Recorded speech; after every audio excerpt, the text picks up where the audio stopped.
KFB, or knit front and back, is an increase that uses one stitch to create a second stitch. To work a KFB, knit the next stitch on the needle, but instead of slipping that stitch off, knit into the back of the same stitch and then slip it off. And you can see that the first stitch looks like a knit and the second stitch looks like a little purl bump. Knit one stitch, and to show you once more, you knit into the front without slipping it off, knit through the back.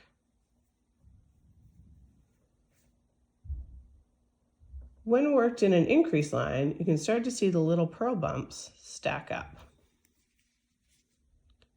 Here I've worked a knit front and back, a knit one, and another knit front and back. But different combinations of centerline stitches and knit front and back have different effects. For more information on increase lines, see the tutorial link in the video notes.